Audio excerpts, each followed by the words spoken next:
사랑하는 성도 여러분, 오늘도 살아계신 하나님 앞에 나와 함께 예배드리기를 원합니다. 여러분, 하나님은 우리의 삶의 모든 상황과 여건을 다 알고 계십니다. 또한 우리의 마음속에 기도하고 있는 모든 기도적 제목들, 마음의 간구들을 다 알고 계십니다.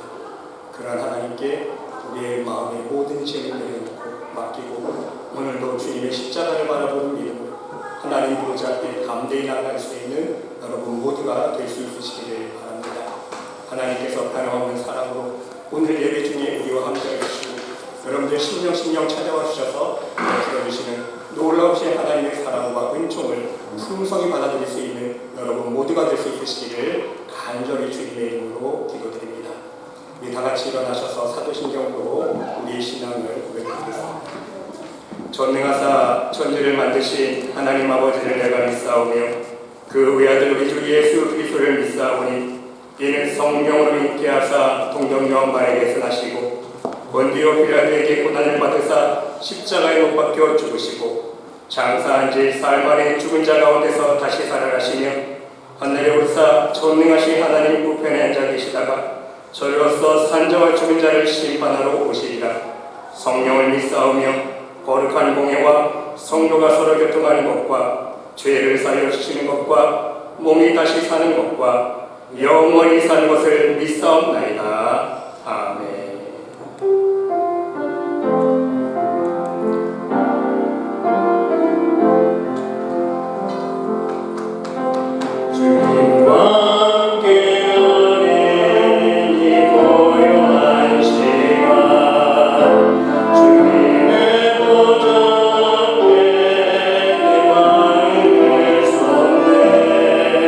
모든 걸 하시는 주님께 가진 것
시편입니다.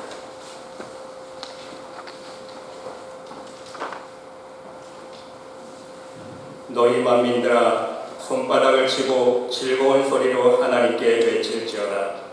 지존하신 여호와는 두려우시고 온 땅의 큰 왕이 되심이로다. 여호와께서 만민을 우리에게 나라들을 우리 발 아래 복종하게 하시며 우리를 위하여 기업을 택하시나니 곧 사랑하신 야곱의 여호와로다. 하나님께서 즐거운 함성 중에 올라가시며 여호와께서 나팔 소리 중에 올라가시도다. 찬송하라 하나님을 찬송하라 찬송하라 우리 왕을 찬송하라. 하나님은 온 땅의 왕이시니라. 지혜의 시로 찬송할지어다. 하나님은 무 백성을 다스리시며 하나님이 그의 거룩한 보좌에 앉으셨도다.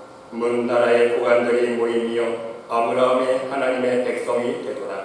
세상의 모든 방패는 하나님의 것이며 그는 높임을 받으시리로다.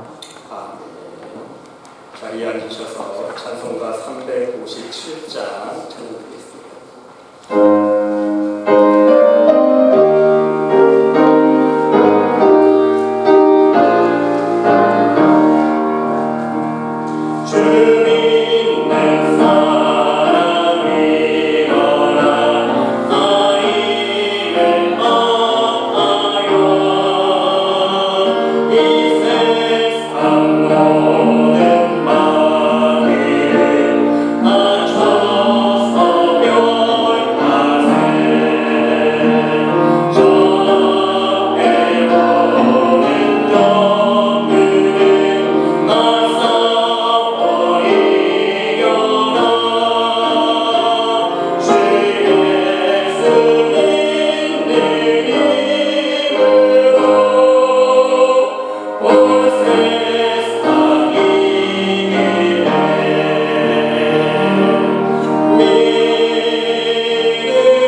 충만하신 하나님 아버지, 감사와 찬양과 영광을 올려드립니다.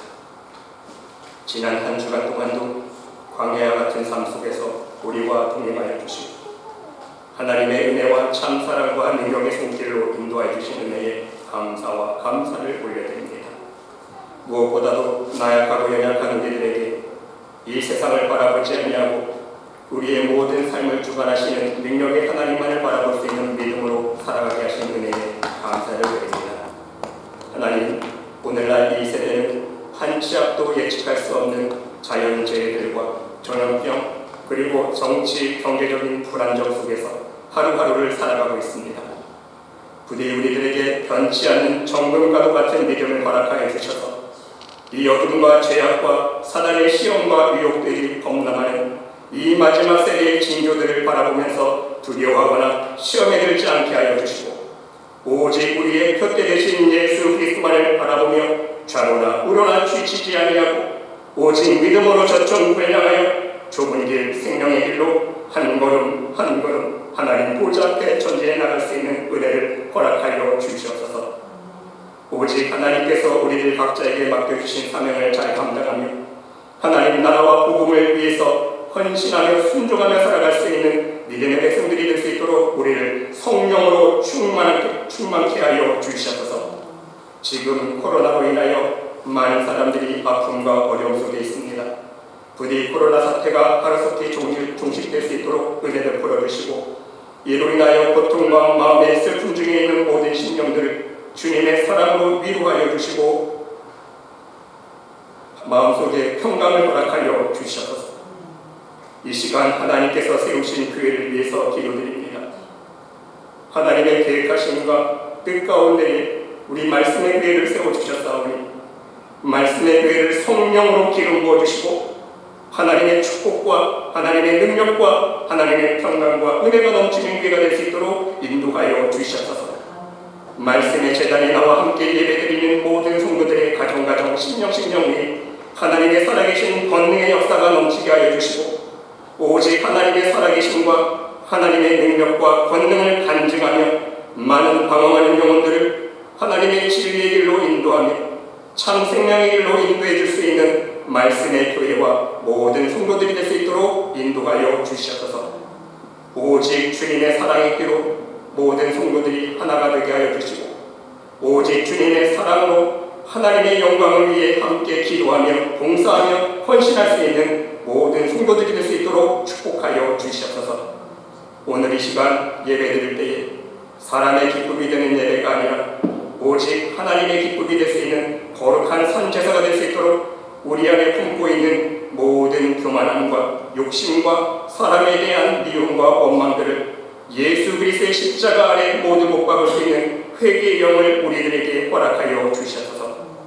우리가 하나님을 예배하는 이 장소에 오직 성령 하나님께서 임재하여 주시고 모든 예배자의 심령 위에 우리 주님 친히 찾아와 주셔서 하나님의 은혜가 넘치며 하나님의 성령의 물결이 넘치며 상한 심령을 위로하여 주시며 하나님의 치유하심과 축복하여 주시는 사랑의 역사가 가득한 예배 시간 될 수 있도록 인도하여 주시옵소서.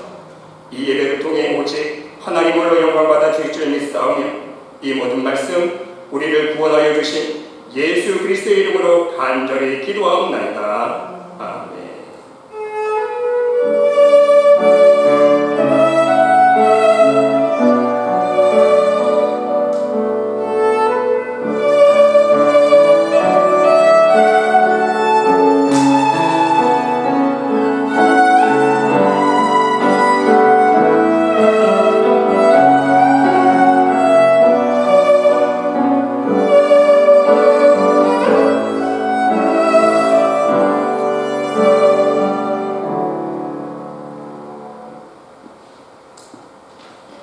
오늘 이 시간 우리들에게 주신 하나님의 말씀 구약성경 잠언 6장 6절로 11절 말씀까지입니다.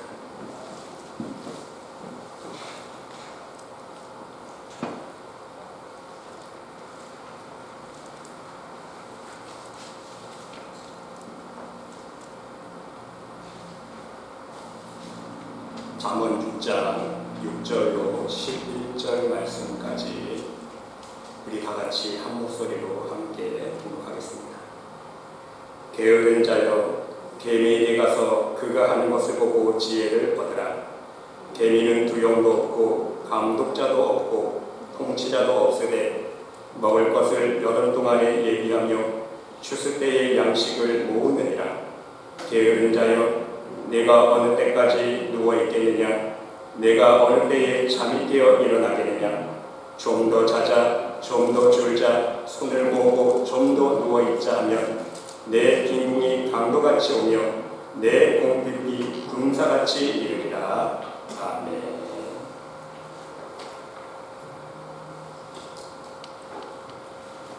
기도하겠습니다. 하나님, 오늘도 우리들에게 이렇게 귀한 복된 날 허락해 주시니 감사합니다. 이 귀한 성인 하나님 존정에 나와 하나님의 이름을 높이며 그 이름을 찬양하며 우리의 마음의 중심을 하나님 앞에 올려드릴 수 있도록 인도하신 것 감사드립니다. 하나님, 이 시간 간절히 기도드리기로 이 시간 하나님의 음성 듣는 시간 되길 원합니다. 하나님의 말씀 듣는 시간 되길 원합니다. 우리의 강박한 마음의 심령의 문을 활짝 열어주시고 그를 뜰 열어주시사 하나님의 생명의 말씀, 능력의 말씀으로 인하여 우리의 심령이 거듭나 하나님의 형상으로 회복하게 되어지며 우리 예수님의 마음을 품고 주님의 사랑을 품고 이 세상에 나아가 귀한 하나님의 천국 복음을 증거하며 많은 사람들에게 그리스도의 향기를 드러낼 수 있는 복된 산 살 수 있는 말씀의 교회인 모든 성도들 될 수 있도록 축복하여 주시옵소서. 말씀을 들을 때에 신령 신이 찾아와 주셔서 위로하여 주시고 또한 하나님의 능력의 말씀으로 용기를 주시고 소망을 주시사 이 마지막 세대에 오직 믿음으로 담대하게 승리하며 살아갈 수 있는 천국 백성들 될 수 있도록 축복하여 주시옵소서. 하나님께서 함께 주님이 있사오며 이 모든 말씀 예수 그리스도 이름으로 감사드리며 기도드리옵나이다. 아멘. 할렐루야.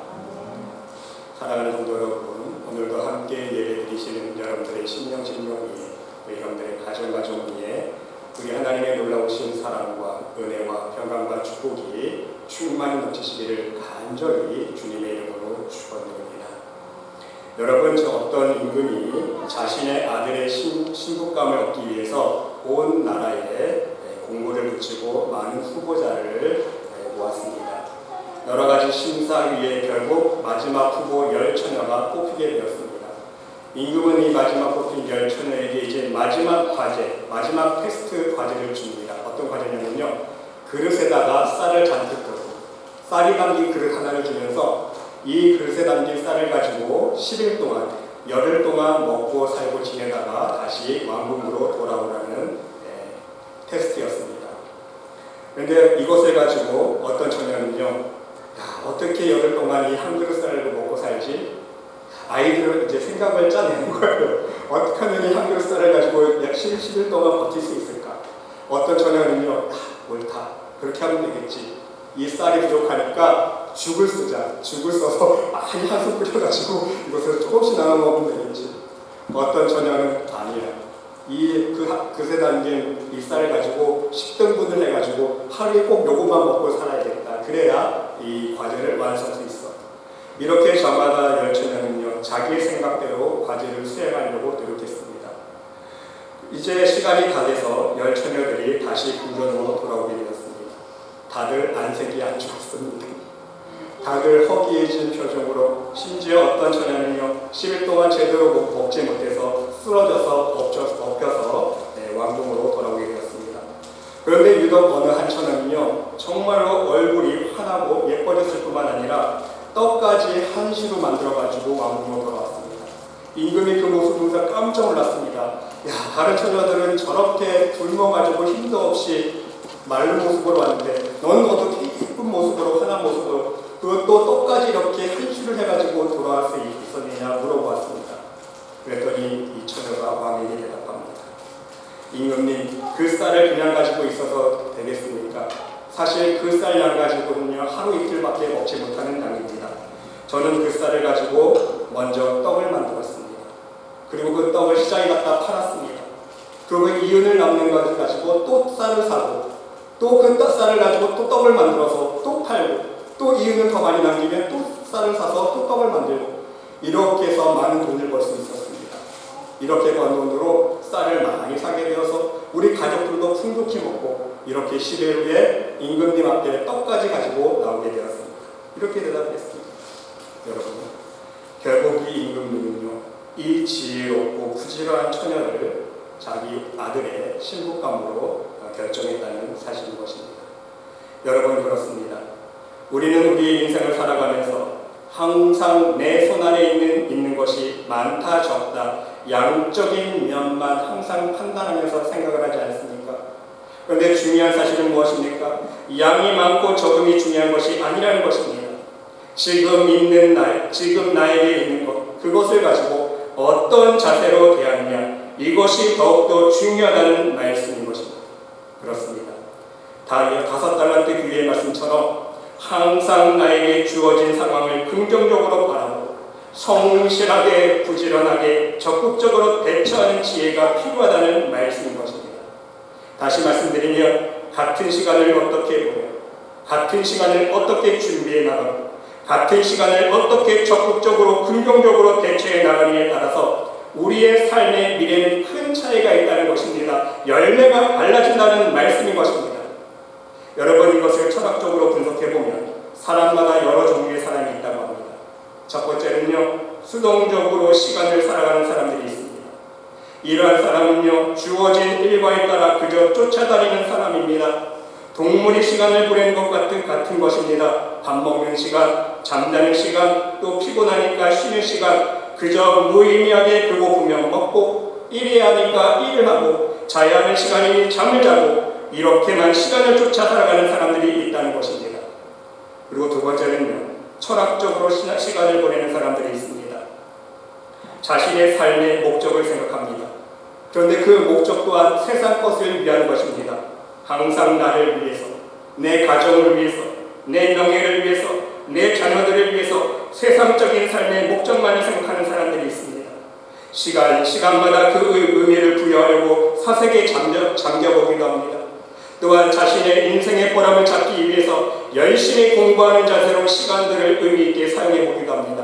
하지만 여러분, 이러한 사람 또한 그 인생의 결국 또한 어떻게 됩니까? 그 마지막 시간에 자신의 모든 인생의 수고와 땀들이, 열매들이 어떻게 됩니까? 물거품처럼 사라진다는 거예요.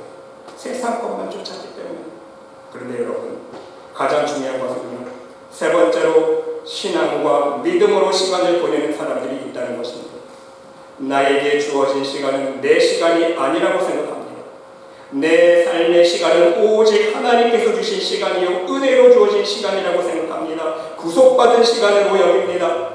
하나님 은혜 안에서 자유하는 시간이요, 하나님께 감사하는 시간입니다. 그래서 하루하루 1분 1초 낭비할 시간이 없습니다. 오직 하나님 나라 확장을 위해서 사용해야 할 시간이기 때문인 것입니다. 내 시간이 아니기에, 하나님께서 허락하신 시간이기에 하나님 주신 달란트를 그냥 땅에 묻어둘 수가 없다는 것입니다. 최선을 다해 더 많은 달란트를 남겨야 하는 목적과 하나님 나라를 위한 소명의식으로 살아가는 사람이 있다는 말씀인 것입니다.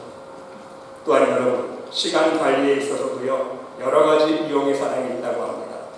첫째로는요, 시간 파괴형이 있습니다. 이러한 사람은요, 내 시간만 파괴하는 것이 아니라 다른 사람의 시간까지 파괴해버립니다. 어떤 사람들입니까? 도박을 하는 사람들, 술에 중독되어 있는 사람들, 마약에 중독되어 있는 사람들, 영적으로는요, 시기하고 질투하고 증오하고 원한에 맺혀서 살아가는 사람들. 이러한 사람들은요, 시간을 파괴하는 거예요. 먼저는 자신의 인생의 시간을 파괴하는 거 아닙니까? 왜? 멸망으로 가는 거예요.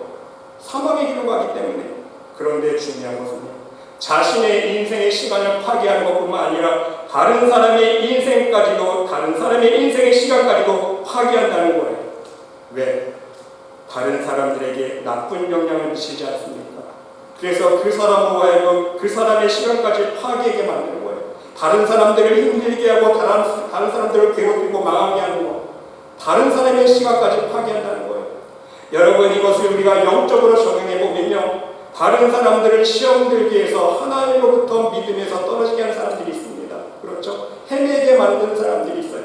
자기 혼자 시험에 들어서 자기 혼자 믿음에서 떨어지면 몰라 다른 사람들까지 시험 들어 만들어서 유혹에 넘어가게 만듭니다. 그래서 그 사람으로 하여금 방황하게 만들어요. 하나님 앞에 우리가 날마다 직진으로 조금에 걸어서 날마다 가까이 나아가야 되는데 그 길을 멀리 돌아가게 만듭니다. 멀리 돌아서 가면 다행이지만 여러분 최악의 경우는 어떻습니까? 사람에게 시험 들어서 믿음에서 파손되는 사람들까지 있잖아요. 믿음에서 완전히 멀어서 하나님과 등지는 사람들이 있다는 거예요. 실제로 그런 사람들의 인생을 그 사람의 영혼까지 영원한 시간까지 완전히 파괴해버리는 거 아닙니까?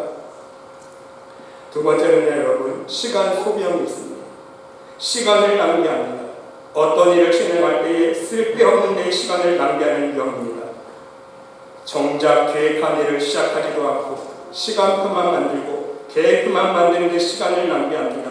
준비하는 게 너무 많습니다. 아니 준비하다가만 끝납니다. 뿐만 아니라 자기 자신의 쾌락만을 위해 시간을 사용하는 사람들이라는 거예요. 온통 좋은 옷, 좋은 물건, 맛있는 음식, 맛집만을 찾아 헤매는 사람들이 있다는 거예요. 실제로 그런 사람이 있지 않습니까?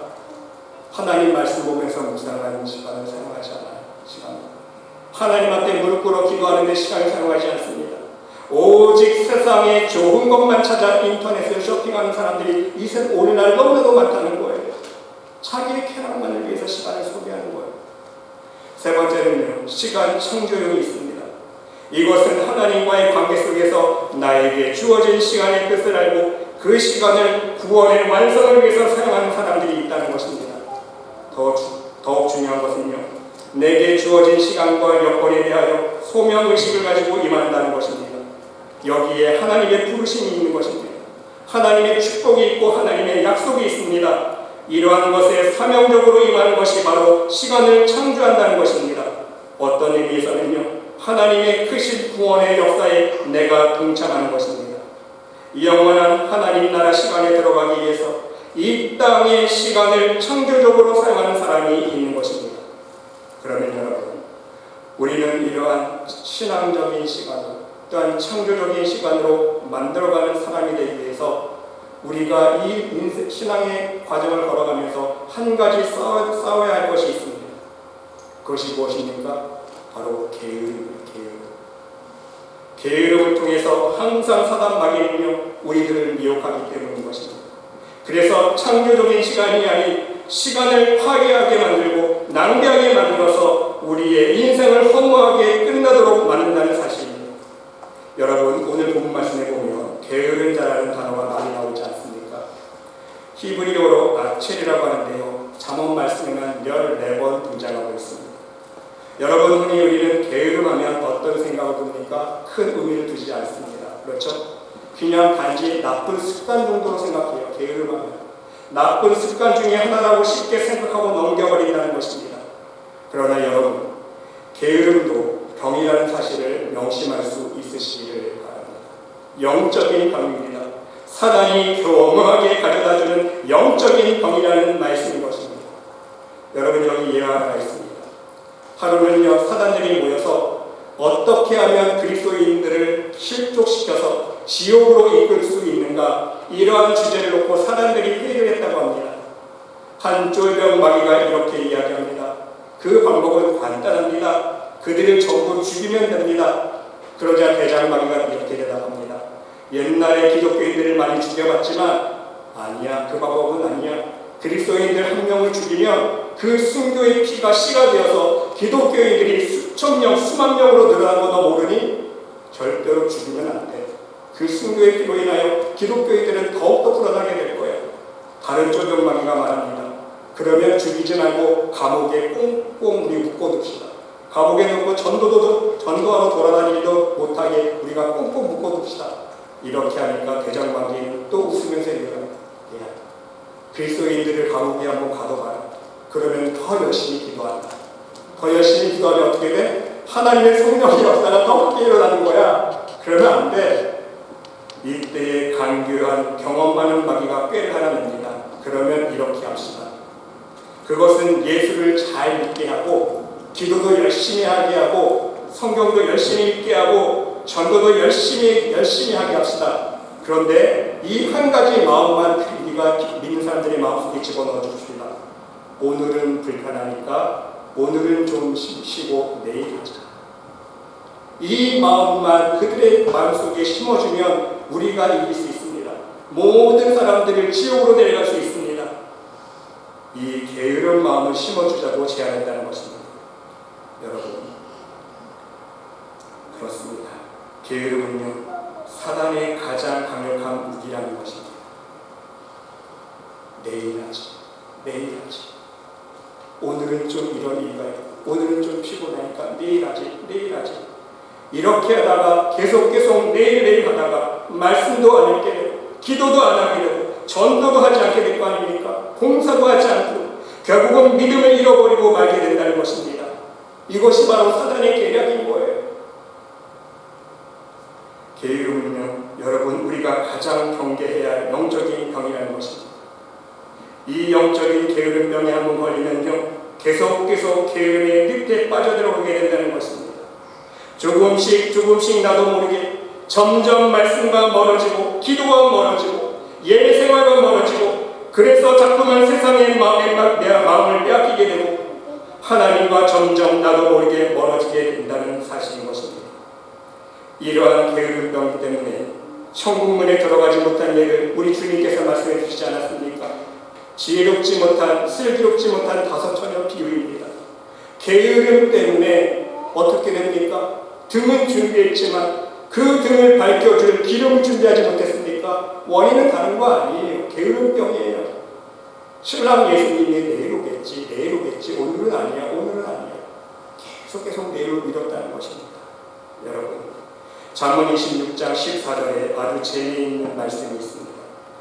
문짝이 돌적이를 따라 도는 것 같이 게으른 자는 침상에서 돌느니라 말씀하고 있습니다. 여러분, 문이 열리면 이렇게 돌아가잖아요. 그것처럼요, 게으른 사람은요, 침상에서 돕니다. 오늘 본문 말씀에서 똑같은 말씀하고 있지 않습니까? 9절 말씀 보세요. 게으른 자여, 네가 어느 때까지 누워있겠느냐? 네가 어느 때에 잠이 깨어 일어나겠느냐? 여러분, 정말 한심한 모습 아닙니까? 피곤해서 좀 오래 잠을 자는 것도 아닙니다. 아예 일어나지 않습니다. 움직이려고 하지 않는다는 것입니다. 이것은 영적인 병을 표현하고 있는 말씀인 것입니다. 영적으로 게으름병에 걸리게 되면 영적인 잠에서 깨어나지 못합니다. 계속 잠만 자려고 합니다. 이 시대에 대하여 무감각해지고 자신의 인생의 목적도 없어집니다. 신앙적으로도 영적 긴장감이 사라지게 된다는 것입니다. 그래서 우리 예수님께서도요, 겟세마네 동산에서 기도하실 때에 제자들에게 이렇게 말씀해 주십니다. 마태복음 26장 40절로 41절 말씀에 보니까 제자들에게 오사 그 자는 것을 보시고 베드로에게 말씀하시되 너희가 나와 함께 1시간도 이렇게 깨어있을 수 없더냐? 시험에 들지 않게 깨어 기도하라. 마음에는 원이로되 육신이 약하도다. 깨어 기도하라. 그 이유가 무엇입니까? 시험에 들지 않게. 깨어 기도하지 않으면, 깨어있지 않으면 반드시 시험될 것이 분명하기 때문에 시험에 들지 않기 위해서 깨어 기도하라 말씀하고 있어요. 이뿐만이 아닙니다. 마태복음 24장 42절에 보니까 그러므로 깨어있으라. 어느 날에 너희 주가 임하는지 너희가 알지 못하니라. 마태복음 25장 13절에도 그런즉 깨어있으라. 너희는 그날과 그때를 알지 못하느니라.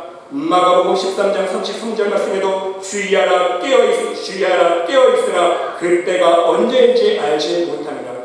마가복음 13장 34절 말씀에도 가령 사람이 집을 떠나 타국으로 갈 때에 그 종들에게 권한을 주어 각각 사물을 맡기며 문지기에게 깨어있으라 명함과 같으니 말씀하고 있습니다. 마가복음 13장 37절에도 깨어있으라. 내가 너희에게 하는 이 말은 모든 사람에게 하는 말이니라 하시니라. 누가복음 21장 36절에도 이러므로 너희는 장차 올 이 모든 일을 능히 피하고 인자 앞에 서도록 항상 기도하며 깨어있으라. 골로새서 4장 2절 말씀에도 기도를 계속하고 기도의 감사함으로 깨어있으라 말씀하고 있다는 것입니다. 그렇습니다, 여러분. 우리가 게으름이란 병을 극복하기 위해서는요, 깨어있어야 합니다. 늘 깨어있어야 한다는 것입니다. 어떻게 할 수 있는 것입니까? 첫 번째 방법은요, 말씀 안에 거할 때 우리의 영이 깨어날 수 있다는 것입니다. 여러분, 로마서 13장 11절로 14절 말씀에 보면, 또한 너희가 이 시기를 알거니와 자다가 깰 때가 벌써 되었으니 말씀하고 있습니다.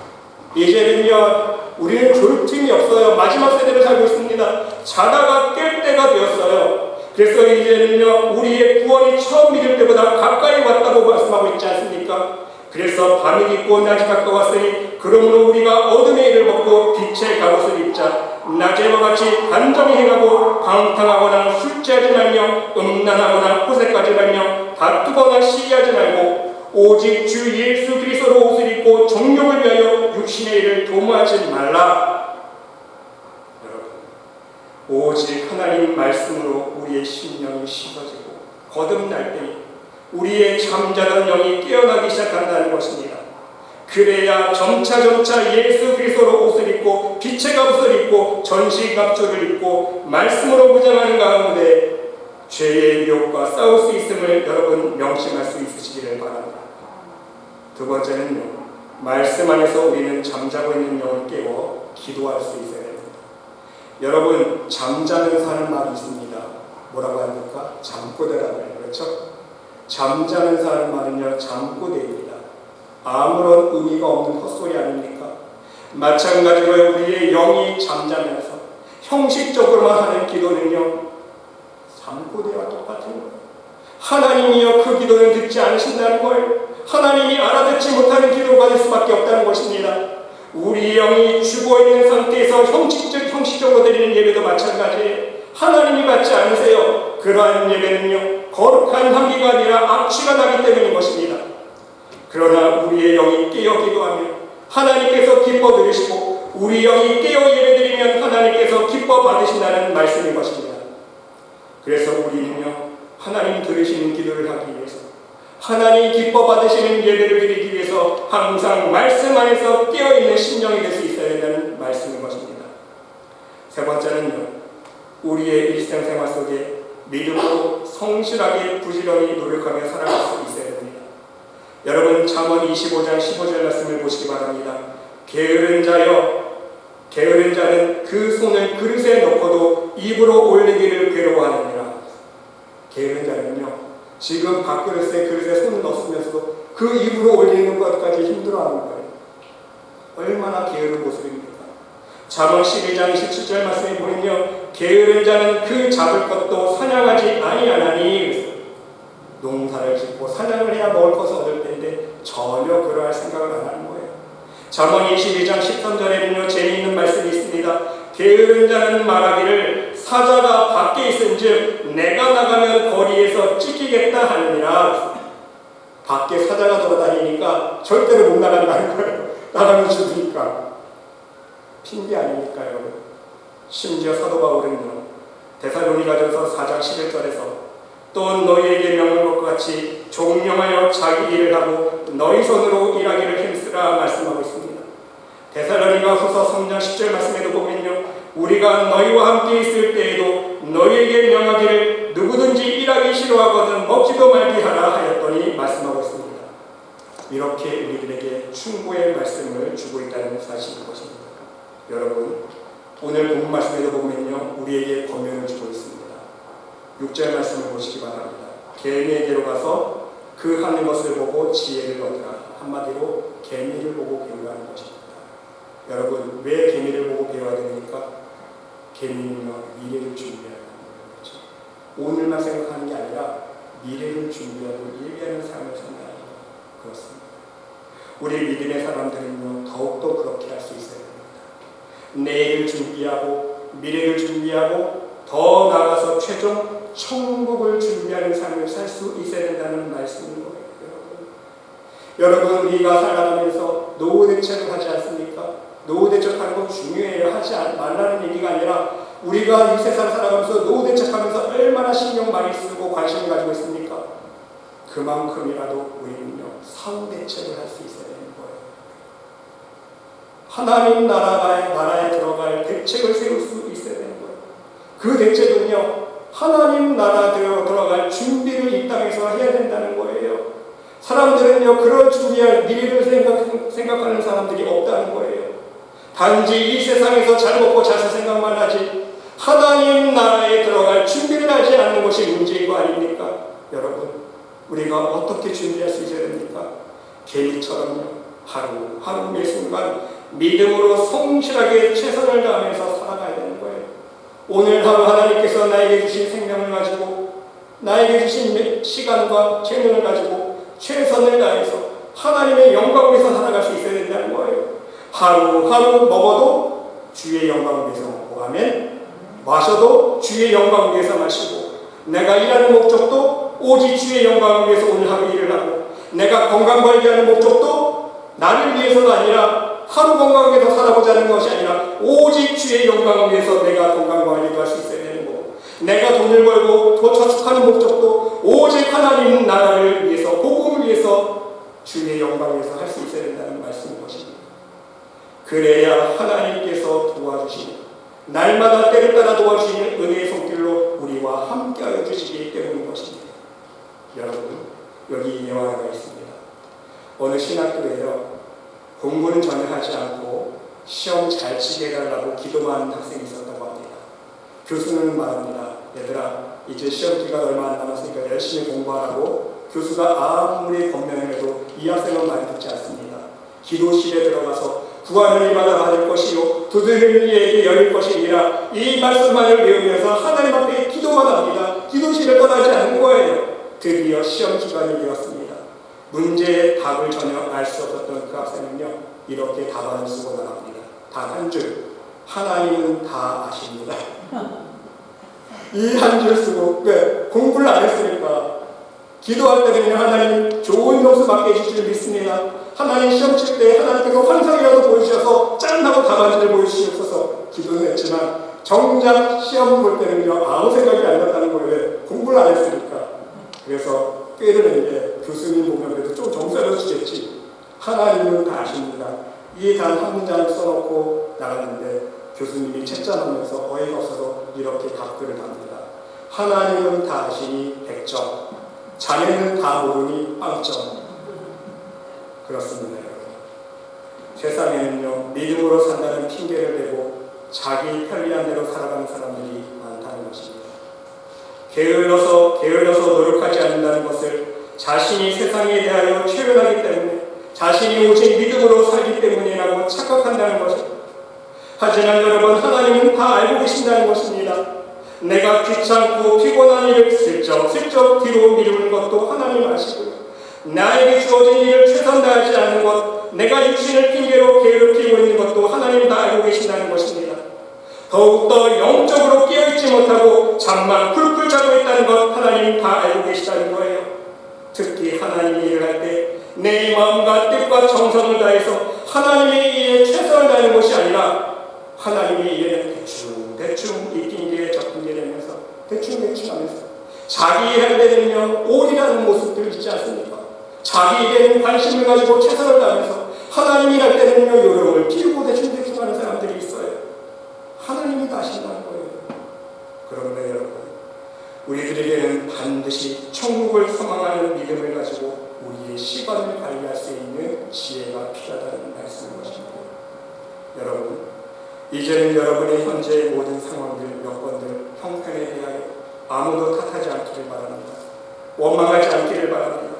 내게 주어진 여건과 시간 안에서 내가 얼마나 하나님께 충성을 다했는가, 내가 얼마나 하나님 앞에 최우선을 두었는가, 내가 얼마나 하나님 말씀 안에서 깨어 기도하며 성실하게 지혜롭게 최선을 다했느냐, 바로 여기에 우리의 성공의 열쇠가 달려있다는 것입니다. 그래서 여러분, 우리는 사실 어떠한 열매를 맺게 될지 확실한 결과를 예측할 수 없지만, 여러분, 농부를 보세요. 농부가 하루 땀을 흘리면서 충성을 다하지 않습니까? 내가 가을에 이만큼 수확을 얻을 수 있겠지, 그 결실을 정확하게 예측하는 농부는 없어요. 단지 가을에 풍성한 열매를 맺기 위해서 오늘 하루 땀을 흘리고 수고하고 농사를 지어갈 뿐이라는 거예요. 우리도 마찬가지입니다. 우리도 하나님 앞에서 오늘을 살아갈 때에 하나님 앞에서 행해야 될 공분이 있다는 거예요. 무엇입니까?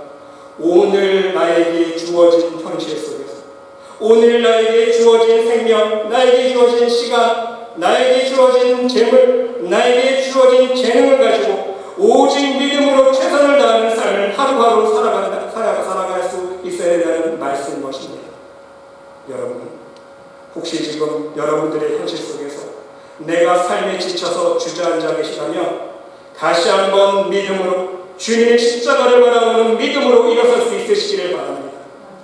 우리 하나님의 능력만을 의지하는 믿음으로 일어설 수 있으시길 바랍니다. 오직 능력의 말씀만을 붙잡고 일어서서 하나님 보좌 앞으로 담대히 걸어갈 수 있으시기를 바랍니다. 하나님께서 분명 여러분의 삶 속에 함께하여 주실 것입니다.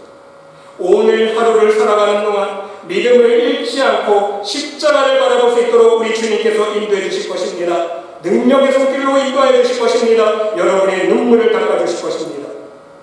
그리고 오늘 하루가 내일의 소망이 되고 내일의 소망을 통해서 반드시 우리를 하나님 나라 저천국문으로 인도해 주신다는 말씀인 것입니다. 끝까지 우리의 손을 놓지 않으시고 붙잡아 주셔서 진정 하늘의 생명과 축복의 길로 함께 동행하여 주실 것이라는 말씀인 것입니다.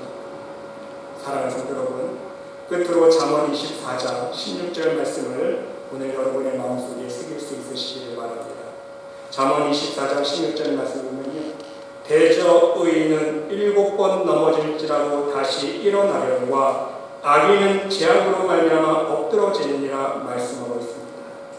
여러분, 7번 넘어질지라도 다시 일어난다. 무엇이 생각나십니까? 7번 넘어져서 일어나는 거 뭐예요? 오뚜기입니다. 그렇죠? 오뚜기. 믿음의 사람들은요, 오뚜기처럼 다시 일어날 수 있어야 된다는 말씀이었습니다. 하나님께서 다시금 일어날 수 있는 새 힘을 공급해 주시기 때문인 것입니다. 그리고 명심할 것은요, 성경에서 말하는 의인은요, 흠이 하나도 없고 죄도 하나도 짓지 않은 사람을 의인이라고 말하고 있지 않다는 거예요. 살아계신 하나님을 진정 믿는 사람은, 하나님 보시기에 진정 의인은 어떤 사람입니까, 여러분? 성경에서 말씀하시고 있는 의인은 누구예요? 하나님께서 의인이라고 칭해 주시는 사람은 누구입니까?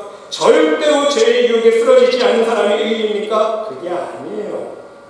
우리 인간은 연약하기에 하루에 몇 번에도 죄의 유혹에 쓰러질 수 있는 거 아닙니까? 죄의 유혹에 넘어져도 다시 회개함으로 일어나고, 또 죄의 유혹에 쓰러져도 또다시 회개함으로 일어나는 신앙, 바로 이러한 오뚜기와 같은 신앙을 가진 사람이 진정한 믿음의 사람이요 의인이라는 말씀인 것입니다. 여러분, 어린아이가 혼자서 걷기 위해서는요, 몇 번 쓰러진 자십니까? 2000번을 넘어져야 혼자 걷는 법을 배운다고 해요. 2000번을 넘어져 봐야 돼요. 한 번 딱 쓴다고 쓰러지는 게 아니에요. 여러분, 어린아이들 겪는 거 아시잖아요. 이 평균 2000번을 넘어져 봐야 혼자 걷는 법을 배운다고 합니다. 넘어지지 않았다는 것은요, 새로운 시도를 하지 않았다는 것 아닙니까? 문제는 넘어졌을 때 다시 일어나지 못하는 것이 문제예요. 일어나지 못하면요, 실패자가 된다는 것입니다. 하지만 여러분, 모든 인생은요, 실수할 수 있고요, 실패할 수 있다는 것입니다. 모든 인생은요, 넘어지고 쓰러질 수 있다는 것입니다. 그러나 하나님께서는요, 우리의 그러한 연약한 모습을 보시면서 절대로 비웃지 않으신다는 거예요. 책망하지 않으십니다. 비난하지 않으신다는 거예요. 심각한 죄를 지었어도 회개하고 다시 믿음으로만 일어나기를 우리 하나님은 기다리고 계신다는 것입니다. 그리고 우리가 다시 일어날 수 있도록 항상 우리 옆에서 능력의 손길을 펼치시고 우리가 믿음으로 손을 내밀기만을 기다리고 계신다는 말씀인 것입니다. 그러기에 여러분, 우리의 믿음만은 무너지고 허물어지면 안 된다는 것입니다. 절대로 믿음만은 허물어지면 안 돼요. 우리에게 믿음이 있을 때에 하나님께서 우리를 붙들어 주시기 때문인 것입니다. 대단한 믿음이 있어야 붙들어 주신 것이 아니에요. 우리의 쓰러질 수밖에 없는 연약함을 항상 고백하며 나는 할 수 없기, 내 힘으로는 도저히 일어날 수 없기, 다시 우리 주님의 십자가를 바라보는 그 작은 믿음으로 하나님만을 바라볼 수 있다면 하나님은 우리를 그 즉시 능력의 손길로 붙들어 주신다는 말씀인 것입니다. 여러분, 마태복음 14장에 나오는 베드로가 무리를 걷는 사건 기억나십니까? 어떤 상황입니까? 제자들이 바다 위로 걸어오시는 예수님을 보면서 유령이라고 놀라지 않습니까? 예수님께서 나는 들어가지 말라 말씀하셨습니다. 이때 베드로가 대답합니다. 주님, 만일 주님이시면 나를 명하사 무리로 오라 명하소서. 예수님께서 오라 말씀하십니다. 이때 승승장구했어요. 이 베드로는요, 믿음을 가지고 실제 무리를 걷지 않습니까? 그런데 웬걸 다시금 베드로가 우리에 빠져. 왜? 바람을 보고 무서워했어요. 잘 걷다가, 바다 위를 잘 걷다가 어떻게? 믿음으로, 그렇죠? 믿음으로 걸은 거예요. 자기가 잘나서 걸은 게 아니에요. 믿음으로 바다는 잘 걸어갔는데 주님을 향해서 왜 다시 빠졌습니까? 바람을 보고 무서워하는 마음, 두려운 마음이 다시 마음속에 엄습해 왔다는 거예요. 거기서 무너진 거예요. 믿음이 또 쓰러진 거예요. 그 즉시 베드로가 어떻게 했습니까? 소리 질러 이르되 주여 나를 구원하소서. 이때 예수님은요 즉시 손을 내밀어 그를 붙잡아 이르시되, 붙잡으셨다는 거예요. 믿음이 작은 자여 왜 의심하였느냐. 여러분 잘 보세요. 예수님의 음성을 듣고 믿음으로 바다 위를 걸었지만 또 금세 세상의 풍파와 파도 때문에 연약한 믿음이 무너지지 않았습니까? 그때 다시 바닷속으로 빠져들어갔는데 베드로는 어떻게 했습니까? 보통 사람이었으면 그냥 빠지면 베드로는 알았어요. 작은 믿음이 있었기 때문에 주여 나를 구원하소서. 다시 주님을 바라봤다는 거예요. 그렇죠? 다시 풍파에, 세상 풍파에 시험 들어서 빠져 쓰러졌지만, 넘어졌지만 그대로 끝난 것이 아니라 주님을 바라보면서 주여 나를 구원하소서. 다시 믿음으로 주님을 붙잡았을 때에, 주님의 이름을 불렀을 때에 주님께서 어떻게 하셨습니까? 얘야 안 된다. 너 벌써 몇 번째냐? 너 벌써 몇 번째야? 이건 안 돼. 내가 너 안 붙어줄 거야. 그렇게 하지 않으셨다는 거였습니다. 본문 말씀 그대로 보니까 즉시 손을 내밀어 달려요. 우리 주님은요, 우리가 빠질 때마다, 우리가 시험 들어서 넘어질 때마다 또 주님의 이름을 부르며, 믿음으로 주님의 이름을 부르며 주님은요 거절하지 않으세요. 그 즉시 손을 내밀어 우리를 붙잡아 주신다는 말씀인 것입니다. 여러분 시편 37편 24절 보세요. 그는 넘어지나 아주 엎드러지지 아니함은 여호와께서 그의 손으로 붙드시니로다. 아멘 아닙니까 여러분? 하나님께서 붙들어 주시는 거예요. 우리는 넘어지지만, 우리는 또 쓰러지지만 아예 엎드러지지 아니하는 것은 우리에게 작은 믿음이 있어서 주님을 다시 바라볼 수 있다면, 주님의 십자가를 다시 바라볼 수만 있다면 우리 하나님께서 능력의 손길로 붙들어 주신다는 말씀 아닙니까? 사랑하는 성도 여러분, 그들 여러분 모두 여러분의 인생의 시간을 보내시면서 오늘 하루를 살게 하신 은혜에 감사드릴 수 있으시길 바랍니다. 그리고 믿음으로 성실하게 최선을 다해 살아갈 수 있으시길 바랍니다. 오뚜기와 같은 신앙으로 쓰러지고 넘어져도 또다시 일어나서 최종 저천국 하나님 나라를 향해 끝까지 믿음의 항해를 마칠 수 있는 믿음의 백성들이 모두 될 수 있으시기를 간절히 주님의 이름으로 축원드립니다. 기도합시다. 하나님, 이 시간 간절히 기도드립니다. 우리의 인생의 시간을 살아가는 동안 오직 천국 소망을 바라보며 부활의 열매를 맺을 수 있는 복된 시간을 만들어가기를 원합니다. 이 귀한 믿음의 시간을 방해하고 빼앗으려는 사단이 주는 영적 게으름을 말씀 안에서 깨어 기도함으로 물리칠 수 있도록 인도하여 주시고, 우리의 연약함으로 매번 쓰러지고 넘어질 때마다 오뚜기와 같은 믿음으로 오직 주님의 십자가만을 바라보며 그 안에서 능력의 손길로 붙들어 주시는 하나님의 사랑을 날마다 체험할 수 있도록 은혜 베풀어 주시옵소서. 하나님께서 함께 주를 믿사오며 이 모든 말씀 예수 그리스도 이름으로 감사드리며 기도드리옵나이다.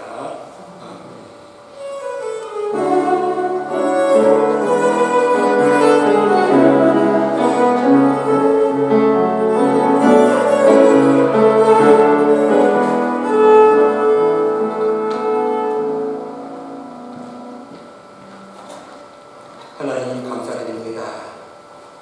지난 한 주 동안도 우리에게 일용할 양식을 허락하여 주시고 또한 건강 지켜주시며 우리의 생활 속에서 열매를 따라주는 은혜로 함께해 주신 은혜에 감사드립니다. 무엇보다도 천국 소망을 바라보는 믿음으로 이 마지막 세대에 담대하게 승리하며 살아갈 수 있도록 용기 주심을 감사드립니다. 하나님, 감사한 것이 너무나도 많기에 오늘도 빈 마음 빈손 들지 아니하고 하나님 앞에 기쁨과 감사한 마음으로 하나님께서 허락하신 생명의 일부를 구분하여 하나님 앞에 올려드리는 손길들이 있습니다. 이 드리는 예물 하나님 헌양하여 주시옵소서. 저들 하나님 나라 창고보다 귀한 하늘의 상도로 멸관으로 연락될 수 있도록 인도하여 주시옵시고, 이 예물이 쓰이는 곳곳마다 하나님 나라가 증거되어지며 예수 그리스도의 이름이 전파되어지는 귀한 복음의 사업에 쓰일 수 있도록 축복하여 주시옵소서. 이 시간 간절히 기도드리오니 이 예물을 드린 손길 10년 그들의 가정과 직장과 사업체를 축복하여 주시고, 오늘 이 시간 함께 해주신 하나님의 능력 손길로 말미암아 연약한 우리의 육체가 강건케 되어지며 치유될 수 있는 은혜를 체험케 도와주시옵시고, 우리의 힘으로 할 수 없는 기도의 강구 제목이 있는 신령 하나님께서 함께 해주시사 하나님의 능력을 체험하며 우리의 삶 속에 홍해가 갈라지는 역사를 체험할 수 있는 하나님의 복된 백성 될 수 있도록 하나님 축복하여 주시옵소서. 하나님께서 함께 주를 믿사하며 이 모든 말씀 예수 그리스도 이름으로 감사드리며 공기도드리옵나이다. 아멘.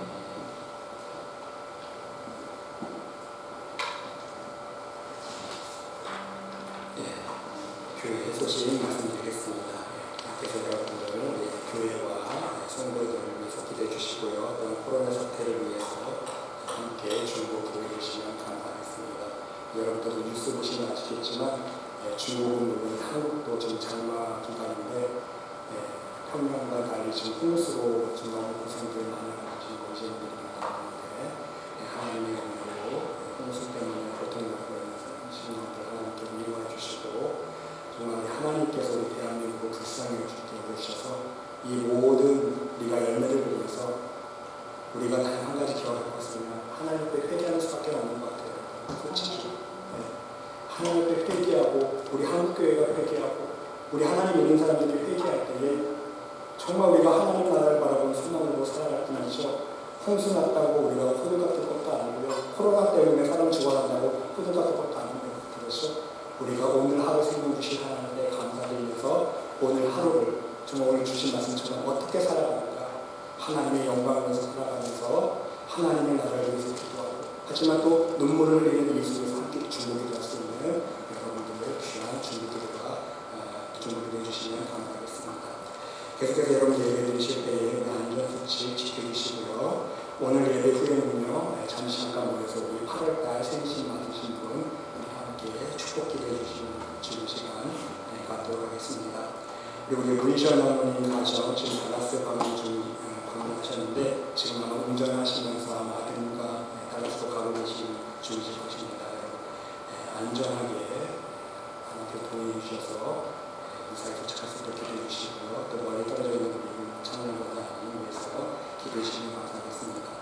또 윤청자 권사님 소식 들으신 분 계시겠지만 윤청자 권사님께서 잘 지내고 계십니다.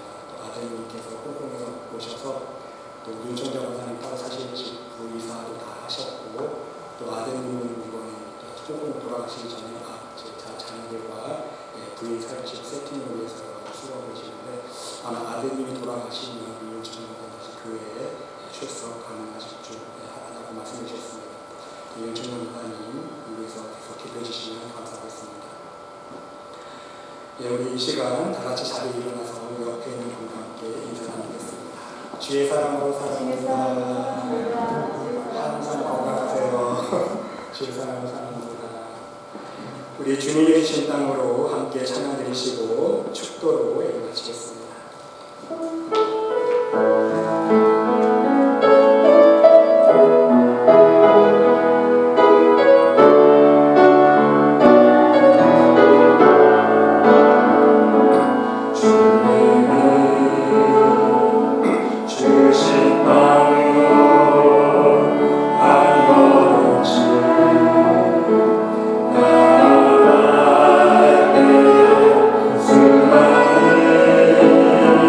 저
이제는 우리 구주 예수 그리스도의 은혜와 하나님의 극진하신 사랑과 우리 성령님의 감화감동 위로 역사 축복하신 치유하심이 우리의 연약함으로 인하여 매번 사단의 여기에 쓰러지고 넘어질 때마다 오뜨기와 같은 믿음으로 계속 주님의 십자가만을 바라보는 가운데 그 안에서 우리를 다시금 붙들어 주시는 하나님의 놀라우신 능력의 손길을 체험하며 살아가기를 간절히 소망하며 기도드리는 이 자리에 모인 하나님의 백성 머리 위에 심령 위에 그들의 가정과 직장과 사업체 위에 몸된 교회 위에 이제로부터 영원토록 함께 하시기를 간절히 축원하옵나이다. 아멘.